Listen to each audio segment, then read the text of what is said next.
The topic is single acting cylinder and its application. ఈ hydraulic and న్యూమెటిక్స్ లో ఉన్నాం మనము. దాంట్ లోపల న్యూమెటిక్స్ గురించి చదువుతున్నాం. అందులో ఈరోజు టాపిక్ వచ్చేసి single acting cylinder and it's application. వీలైతే టైం ఉంటే డబుల్ యాక్టింగ్ సిలిండర్ కూడా ఈరోజే చెప్పేసుకుందాం. ఎందుకంటే మళ్ళీ నెక్స్ట్ క్లాస్ రేపు ఉండదు కదా, ఎల్లుండి ఉంటుంది, మంగళ బుధవారం ఉంటుంది. కాబట్టి let us finish this week syllabus as early as possible. ఎందుకంటే మనం తొందరగా సిలబస్ కంప్లీట్ చేసుకుంటే మళ్ళీ రివిజన్లో ఏమన్నా ఉంటే కవర్ చేసుకోవడానికి అవకాశం ఉంటుంది. కాబట్టి కంప్లీట్ చేసుకునే ప్రయత్నం చేద్దాం. So cylinder, single acting cylinder అనేది ఎట్లా ఉంటుంది అంటే చూడండి, ఇక్కడ ఫిగర్లో చూపిస్తున్నాడు. జూము నేనే చేయాల్సిన అవసరం లేదు, మీరు కూడా మొబైల్లో జూమ్ చేసుకుంటే నేను షేర్ చేసేటువంటి స్క్రీన్ ఏదైతే ఉంటుందో మీకు కనబడేటట్టుగా జూమ్ చేసుకొని చూడొచ్చు. అర్థమవుతుందా? ఇగో ఇక్కడ ఫిగర్ నెంబర్ 1లో చూపించినట్టుగా దిస్ ఈజ్ ద సిలిండర్. ఈ లోపల టీ షేప్ లో ఉన్నది ఏంది అడ్డంగా అంటే దట్ ఈస్ కాల్డ్ పిస్టన్. ఏదైనా సిలిండర్ లో పిస్టన్ కదిలేటువంటి మూమెంట్ ని బట్టి ఆ యొక్క ఇంజన్ అనేది పర్ఫామ్ అవుతుంది అన్నమాట. సో ఇది సింగిల్ యాక్టింగ్ సిలిండర్ అన్నారు. ఎందుకు సింగిల్ యాక్టింగ్ సిలిండర్ అన్నారు, అసలు ఇదేంటిది చూద్దాం. It is an actuator which moves load along the straight line. Actuator అంటే ఏంటి? లాస్ట్ టైం క్లాస్లో చూసాం మనం, న్యూమెటిక్ యాక్చుయేటర్స్ అనే సిలబస్ మనం చూసాము, టాపిక్ మనం చూసాం లాస్ట్ క్లాస్లో. యాక్చుయేటర్ అంటే ఒక మిషన్ పార్ట్ని కదిలించేది అన్నమాట. దీనివల్ల ఇంకొక మిషన్ పార్ట్ కదిలితే కనుక అది కదలడానికి ఇది సహాయపడేది, దాన్ని యాక్చుయేటర్ అంటారు. ఇది కూడా ఈ సింగిల్ యాక్టింగ్ సిలిండర్ కూడా ఒక యాక్చుయేటర్. అది along the line, straight line కి అనుగుణంగా కదులుతుంది. It can apply pneumatic force only in one direction, therefore called single acting.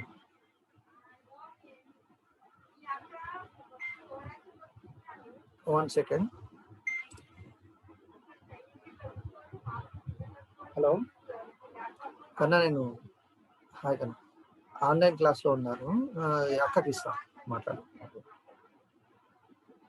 Ego hello,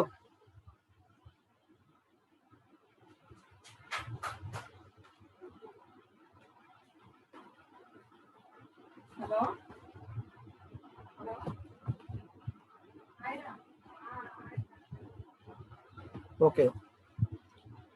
so it can apply pneumatic force only in one direction. ఒక డైరెక్షన్లోనే ఈ pneumatic force apply అవుతుంది కాబట్టి this is called single acting అనే పేరు దీనికి వచ్చింది. ఒకటే డైరెక్షన్ చూసారు కదా, ఇక్కడ వన్ డైరెక్షన్, ఒకటే లైన్లో ఈ యారో మార్క్ గమనించినట్టయితే ఈ విధంగా ముందుకు వెనుకకు పిస్టన్ అనేది మూవ్మెంట్ అవుతుంది. అది కూడా ఓన్లీ న్యూమెటిక్ ఫోర్స్, లిక్విడ్ రాదు, దాంట్లో ఫ్లూయిడ్ ఫోర్స్ రాదు. కాబట్టి ఇది న్యూమెటిక్ సిలిండర్. ఇది గాలి వస్తుంది, గాలితోని హై ప్రెషర్ ఎయిర్ తోని పిస్టన్ అనేది ముందుకు వెనక్కి అనేది జరగడం జరుగుతుంది. కాబట్టి this is single acting cylinder. Movement in opposite direction is caused by external force like spring or own weight of the load. Movement in opposite direction లో మూవ్మెంట్ ని కాజ్ అవుతుంది. ఎట్లా అంటే ఎక్స్టర్నల్ ఫోర్స్ ద్వారా. ఏంటి external force? Spring or own weight of the load. ఇక్కడ springs ఉన్నాయి చూసారు కదా, స్ప్రింగ్ కానీ లేదా దాని యొక్క సొంత వెయిట్ ఏదైతే ఉంటుందో ఆ లోడ్ యొక్క వెయిట్, దాని ద్వారా అది సైడ్ కి మూమెంటం జరుగుతుంది. దీని యొక్క కన్స్ట్రక్షన్ ఏ విధంగా ఉంటుంది, నిర్మాణం. Construction of single acting cylinder is shown in figure number 1. Figure number 1లో చూపించినట్టుగా ఈ యొక్క కన్స్ట్రక్షన్ అనేది ఉంటుంది. ఇది అవుట్ సైడ్ స్ట్రోక్ అని అంటారు. ఇక్కడ పి అనేది లోడ్ని పీతోని సూచిస్తారు. పిస్టన్ మూమెంటం ఇటు వెళ్తుంది, ఈ డైరెక్షన్ కూడా ఇటు వెళ్తుంది. ఇక్కడ స్ప్రింగ్స్ ఉన్నాయి. ఇక్కడ దీని యొక్క భాగాలు ఏవైతే ఉన్నాయో 1 2 3 4 5 6 అని చూపిస్తున్నది. ఇక్కడ 1 అనేది ఇక్కడ ఉంది. ఈ 1 అనేది ఆ లైన్ ఏంటిది అని అంటే దట్ ఈస్ కాల్డ్ సిలిండర్. సెకండ్ది వచ్చేసి పిస్టన్. థర్డ్ వచ్చేసి పిస్టన్ రాడ్. ఎక్కడ ఉంది? ఇది ఈ రాడ్, పిస్టన్ రాడ్. నాలుగోది సీల్. నాలుగో భాగం ఎక్కడ ఉంది చూడండి, ఇక్కడ ఉంది. ఇది సీల్. ఐదవది స్ప్రింగ్, ఇది స్ప్రింగ్ అంటారు. సిక్స్త్ వచ్చేసి ఇన్లెట్ పోర్ట్ అంటారు. చిన్న గాలి వచ్చేయడానికి ఒక దారి కనబడుతుంది, that is called inlet port. అక్కడి నుంచి గాలిని సక్ చేసుకుంటుంది లోపలికి. ఓకే, తర్వాత working principle of a single acting cylinder. Single acting cylinder యొక్క సూత్రం, పనిచేసే విధానం. వర్కింగ్ ప్రిన్సిపల్ అంటే ఏంటి? పనిచేసే విధానం. Initially piston remains at the innermost position in the cylinder due to spring force. ఈ పిస్టన్ అనేది ఇన్నర్మోస్ట్ పొజిషన్ లో, అంటే cylinder due to spring force ఏదైతే ఉంటుందో దాంతో ఇన్నర్మోస్ట్ పొజిషన్ లో కలిగి ఉంటుంది పిస్టన్ అనేది. When compressed air is supplied through inlet port, pressure acts on cross section of the piston. Compressed air అనేది ఇన్లెట్ పోర్ట్ గుండా ప్రవేశించినప్పుడు ప్రెషరు ఏ విధంగా దాంట్లో ఏ విధంగా వ్యాప్తి చెందుతుందంటే cross section of the piston యొక్క క్రాస్ సెక్షన్ అంతా కూడా అది ప్రెషర్ అనేది అప్లై అవుతుంది. Product of pressure and piston cross section area gives rise to force which acts opposite to the spring force. ఈ product of pressure and piston యొక్క product ఏదైతే ఉంటుందో దానివల్ల cross section area gives rise force which acts opposite of the to the spring force. అది ఏం చేస్తుంది అంటే opposite side లో ఉన్నటువంటి స్ప్రింగ్ ఫోర్స్ ని బలంగా ముందుకు వెనక్కి జరిపేలాగా దోహదపడుతుంది. If pneumatic force is greater than the spring force, then spring gets compressed and piston starts moving. ఎప్పుడైతే న్యూమటిక్ ఫోర్స్ అనేది స్ప్రింగ్ ఫోర్స్ కంటే కూడా ఎక్కువ అవుతుందో అప్పుడు ఏమవుతుందనంటే స్ప్రింగ్ అనేది కంప్రెస్ అయిపోయి పిస్టన్ అనేది కదలడం స్టార్ట్ అవుతుంది. Okay, seal prevents air leak across the piston. Seal అనేది ఉంది కదా, ఇక్కడ సీల్ అనేది ఏం చేస్తుందనంటే ఎయిర్ లీకేజ్ అవ్వకుండా కాపాడుతుంది. ఎయిర్ లీక్ అయితే ఏమవుతుంది? ఎయిర్ ప్రెషర్ తగ్గిపోతుంది. ఎయిర్ ఏం లీక్ కాకుండా ఆ కంబషన్ ఛాంబర్ లోకి ప్రవేశించినప్పుడు దాని యొక్క ప్రెషర్ అనేది బాగా డెవలప్ అయ్యి అది మూవ్మెంట్ చేసి పుష్ చేస్తే పిస్టన్ అనేది మూవ్ అయ్యి ఆ పిస్టన్ కు ఉన్నటువంటి స్ప్రింగ్స్ కారణంగా ఆపోజిట్ డైరెక్షన్ లో కూడా ముందుకు వెనక్కి అది జరుగుతూ ఉంటుంది. సో ఆ ఎయిర్ లీకేజ్ అనేది జరగకుండా ఉండడం కోసం సీల్ అనేది మనము ప్రొవైడ్ చేస్తాం. Continuous flow of air causes continuous motion of piston. Continuous air అనేది ఫ్లో అవుతా ఉంటే ఆ పిస్టన్ కూడా కంటిన్యూస్ గా మూవ్ అవుతుంది. పిస్టన్ ఆడకపోతే ఏం జరుగుతుంది? సిలిండర్ లో మెకానిజం అనేది ఆగిపోతుంది. కాబట్టి కంటిన్యూస్ గా గాలి లోపలికి వస్తూ ఉండాలి, ఆ ప్రెషర్ అవుతూ ఉండాలి, ఆ ప్రెషర్ తో పిస్టన్ ని ముందుకు నెట్టాలి, మళ్ళీ తిరిగి స్ప్రింగ్ యాక్షన్ తోనే అది వెనకకి రావాలి. ఆ విధంగా పిస్టన్ అనేది ఎంత వేగంగా కొట్టుకుంటే ఆ యొక్క సిలిండర్ అనేది అంత వేగంగా పనిచేస్తుంది. Load is attached to piston throw piston rod. Load అనేది పిస్టన్ రాడ్ చేత అటాచ్ చేయబడి ఉంటుంది. పిస్టన్ చేత ముందుకు వెనకకి సైడ్ కి హారిజెంటల్ గా లీనియర్ గా కదలడానికి అవకాశం ఉంటుంది.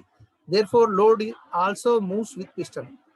కాబట్టి లోడ్ అనేది పిస్టన్ తో సహా కదులుతూ ఉంటుంది.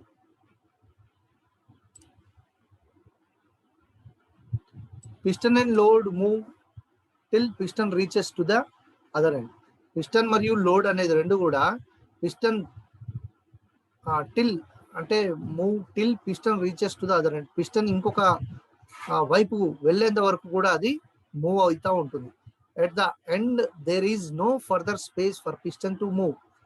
చివర్లో మరి పిస్టన్ కి కదలడానికి ఏ విధమైనటువంటి ప్లేస్ ఉండదు. ఆ సమయంలో hence piston and load movement stops. అప్పుడు ఏమవుతుంది? పిస్టన్ మరియు దాని యొక్క లోడ్ మూమెంట్ అనేది ఆగిపోతుంది. చూసినారు కదా, అది ఫిగర్ నెంబర్ 2 లో చూపిస్తుంది. ఇక్కడ వరకు వెళ్ళిన తర్వాత ఇంకా అది వెళ్ళడానికి లేదు కదా, లేదు కాబట్టి అక్కడికి అది ఆగిపోతుంది. This piston movement is called forward stroke. దీన్ని ఏమంటారు అంటే ఆ చివరి దాకా నెట్టేసింది కదా పిస్టన్ ని, ఆ స్ట్రోక్ ని ఏమంటారు అంటే ఫార్వర్డ్ స్ట్రోక్ అని అంటారు. In forward stroke piston rod comes out of the cylinder. If we denote position A, then forward stroke is denoted by A. Forward stroke లో piston rod comes out of the cylinder, cylinder కి బయటికి అంటే cylinder లోపలనే కానీ forward stroke లో piston rod comes out of the cylinder, rod మొత్తం బయటకు వచ్చేస్తుంది. పిస్టన్ లోపల ఉన్నది కానీ పిస్టన్ రాడ్ మొత్తం సిలిండర్ బయటకు వచ్చేసింది. సో ఆ పొజిషన్ ని మనం ఏ తో సూచించినామంటే దట్ ఈస్ ఆ ఫార్వర్డ్ స్ట్రోక్ అనేది డినోటెడ్ బై ఏ, అంటే ఏ చేత సూచిస్తారు, capital A. If the pressure acting on the piston is released, pneumatic force acting opposite spring becomes weak. ఇప్పుడు pressure acting on the piston is release, ఆ piston మీద act చేసేటువంటి pressure release అయినప్పుడు pneumatic force ఏదైతే ఉంటుందో spring మీద పనిచేసేది అది వీక్ అయిపోతుంది. Therefore spring pushes piston back. అప్పుడు ఏమవుతుంది, వీక్ అయిపోయి పిస్టన్ ని మళ్ళా వెనక కొడుతుంది. ఇగో చూసింది కదా ఇందాక ఇక్కడ ఉండే పిస్టన్ అది వీక్ అయిపోవడం వల్ల ఫోర్స్ మళ్ళీ తిరిగి స్ప్రింగ్ యాక్షన్ తోని వెనకకు వచ్చేసింది. దీన్ని ఏమంటారు అంటే రిటర్న్ స్ట్రోక్ అంటారు. ఇందాక ఇటు నుంచి ఇటు నెట్టిన దాన్నేమో ఫార్వర్డ్ స్ట్రోక్ అంటున్నాము, అది బలము వదిలేసిన తర్వాత ఇట్లా వెనకకు వచ్చిన దాన్నేమో again we are saying that return stroke. That is shown in the figure number 3. ఇగో ఇన్లెట్ ఇది, ఇక్కడ రిటర్న్ స్ట్రోక్. ఇందులో ఇప్పుడు పిస్టన్ రాడ్ వచ్చేసి లోపలికి వచ్చేసింది. Okay, in the pressure acting on the piston is released, pneumatic force acting on the acting opposite to the spring becomes weak, therefore spring pushes piston back. This stroke is called return stroke. In return stroke, piston rod goes inside the cylinder. Piston rod return stroke లో cylinder లోపలికి వచ్చేస్తుంది చాలా భాగం వరకు. Return stroke is denoted by A. Return stroke కూడా మళ్ళా ఏ తోనే సూచిస్తారు, ఏ డాష్. ఫస్ట్ ఫార్వర్డ్ స్ట్రోక్ ని ఏ తోని సూచించాడు, ఇక్కడ ఏ పైన చిన్న గీత ఉంది మైనస్, ఏ డాష్ తో సూచిస్తుంది అనమాట. Direction control of single acting cylinder. ఈ సింగిల్ యాక్టింగ్ సిలిండర్ లో డైరెక్షన్ ని ఏ విధంగా కంట్రోల్ చేయాలి? To control single acting cylinder or in other words to push and pull load by single acting cylinder, you always need to 3-port 2-piston direction control valve as main control element. ఎప్పుడైనా కూడా దీంట్లోపల direction control చేయడానికి 3 ports 3 ports 2 position అనేటువంటి direction control valve ఉంటుంది. ఆ valve main control element గా దీంట్లో సహాయం పడుతుంది. ఆ వాల్వ్స్ గురించి కూడా మనం ఫ్యూచర్ లో చదువుతాం. ఇక్కడ చూసిగా ఇక్కడ ఇచ్చాడు construction of 3-port 2-position valve. 3-port 2-position valve గురించి ఇక్కడ కన్స్ట్రక్షన్ ఇచ్చాడు. 3-port అంటే 3 పోర్ట్స్ ఉంటాయి, 2 పొజిషన్స్ ఉంటాయి. ఎట్లా ఉంటాయి చూద్దాం. Construction is shown in figure number 4. ఇగో ఇది 3-port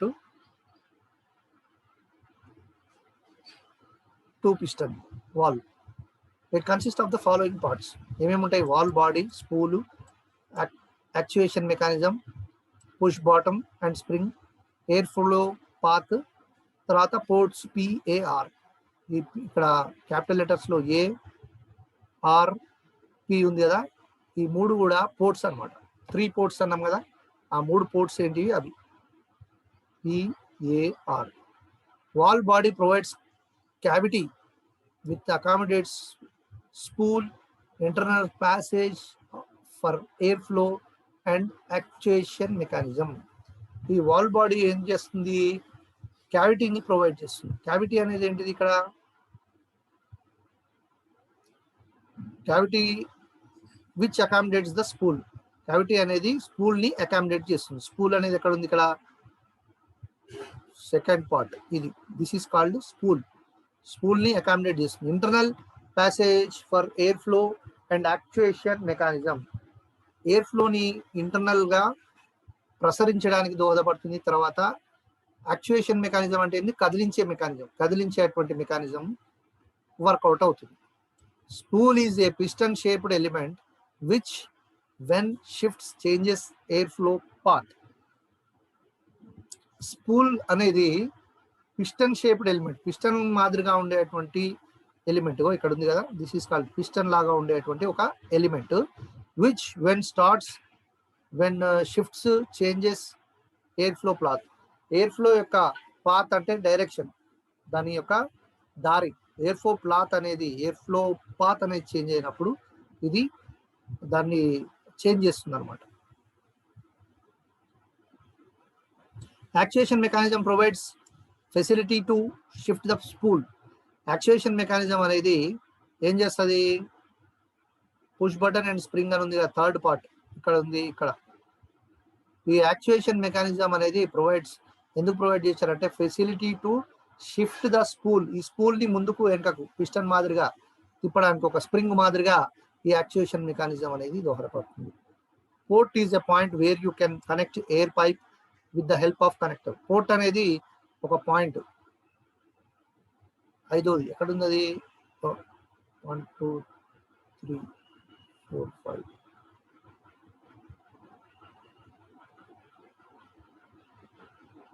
అదే PAR. ఈ పోర్ట్స్ ఉన్నాయి కదా, ఈ పోర్ట్స్ అనేవి ఒక port is a point where you can connect air pipe with the help of connector. ఇక్కడ మనం ఎయిర్ పైప్ తోని కనెక్టర్ ద్వారా కనెక్ట్ అయ్యేటువంటిది పోర్ట్ అన్నమాట. Working principle of 3-port 2-position valve. ఈ 3-port 2-position వాల్వ్ ఎట్లా పనిచేస్తుంది అనేటువంటిది మనం ఒకసారి గమనించాలి. 3-port 2-position valve goes to status or positions of airflow. 3-port 2-position valve అనేది ఏం చేస్తుంది? గివ్స్ 2 స్టేటస్లు ఇస్తుంది, లేదా ఎయిర్ ఫ్లో యొక్క పొజిషన్స్ ఇస్తుంది. ఏ విధంగా ఎయిర్ ఫ్లో అవుతుంది అనేటువంటి పొజిషన్ ని చూపిస్తుంది. Input port is blocked and output is connected to exhaust. Input port అనేది బ్లాక్ అయినప్పుడు తర్వాత అవుట్పుట్ ఏం చేస్తుంది అంటే output is connected to exhaust. Exhaust అంటే బయటికి వెళ్ళే దగ్గర అవుట్పుట్ అనేది కనెక్ట్ అవుతుంది. In this status compressed air does not flow through the valve. ఈ స్టేటస్ లో కంప్రెస్డ్ ఎయిర్ అనేది వాల్వ్ గుండా ప్రసరించదు. Also output port is connected to exhaust port so that output line remains at atmospheric pressure. ఏం చేస్తుంది? Also output port is connected to output port బయటికి వెళ్ళే దగ్గర కనెక్ట్ అయి ఉంటుంది. So that output remains at atmosphere. అప్పుడు ఏం చేస్తుంది అంటే అవుట్పుట్ దగ్గర అట్మాస్ఫిరిక్ ప్రెజర్ అనేది మెయింటైన్ అవుతుంది. అంటే గాలిలో ఎంత ప్రెజర్ ఉంటుందో ఆ ప్రెజర్ లోకి అక్కడ ఎయిర్ అనేది మెయింటైన్ అవుతుంది. ఇది ఫిగర్ నెంబర్ 5 లో ఉంది. ఇదంతా కూడా చూసిరా, ఇట్లా ఉంది. ఇది ఇక్కడ పోర్ట్ PAR, ఇది ఎక్స్ అంటే ఎగ్జాస్ట్ అన్నమాట, బయటికి వెళ్ళేది. So this is our figure number. Input port is connected to output port and exhaust port is blocked. Input port అనేది అవుట్పుట్ పోర్ట్ కి కనెక్ట్ అయిపోయి ఎగ్జాస్ట్ పోర్ట్ అనేది బ్లాక్ అయిపోయింది. In the status compressed air flow through the valve and push the piston. ఈ status లో compressed air flow అనేది air flow through the valve గుండా ప్రసరించి అది పిస్టన్ ని పుష్ చేస్తుంది, పిస్టన్ ని కదిలేలా చేస్తుంది, ముందుకు నెడుతుంది. ఫిగర్ నెంబర్ 7 షోస్, 7 అంటే 6 లో ఉంది ఇప్పుడు మనం మాట్లాడింది. ఇప్పుడు 7 shows the circuit to operate single acting cylinder. Single acting cylinder కి సర్క్యూట్ డయాగ్రామ్ ఇది ఎట్లా ఆపరేట్ చేస్తుంది అనేటువంటిది. ఇక్కడ 2A 1P 3R అంటే first port, second port, third port. ఇవి 3 పోర్ట్స్. ఇవి 3-port 2-position సిలిండర్. ఇది చూసారు కదా, ఇది సిలిండర్. ఓకే, ఇది valve. When compressor is switched on, compressed air is available up to input port 1. Compressor ఎప్పుడైతే స్విచ్ ఆన్ చేస్తామో అప్పుడు కంప్రెస్డ్ ఎయిర్ అనేది available up to input port 1. Figure number 8. Input port అనేది 1 అనేది ఇక్కడ ఉంది కదా, P దగ్గర. ఇక్కడ కంప్రెస్డ్ ఎయిర్ అనేది మనకు అవైలబుల్ గా ఉంటుంది ఎప్పుడు కంప్రెసర్ అనేది స్విచ్ ఆన్ చేసినప్పుడు. When push button is pressed the direction of the air changes due to valve shift, piston moves forward. ఈ పుష్ బటన్ అనేది ప్రెస్ చేసినప్పుడు ఎయిర్ డైరెక్షన్ అనేది చేంజ్ అవుతుంది. ఎందుకు అంటే వాల్వ్ షిఫ్ట్ ద్వారా చేంజ్ అవుతుంది. పిస్టన్ మూవ్ అప్పుడు ఏం జరుగుతుంది? పిస్టన్ అనేది మూవ్ ఫార్వర్డ్ అవుతుంది, ముందుకు జరుగుతుంది. That shows in figure number 9. చూసారా, piston forward direction 1 port, 2 port, 3 port, PAR 3 ports ఉన్నాయి ఇక్కడ. ఇది వాల్వ్. మనం దీని గురించి మనం స్టడీ చేస్తున్నాం. ఇది వాల్వ్ డయాగ్రామ్.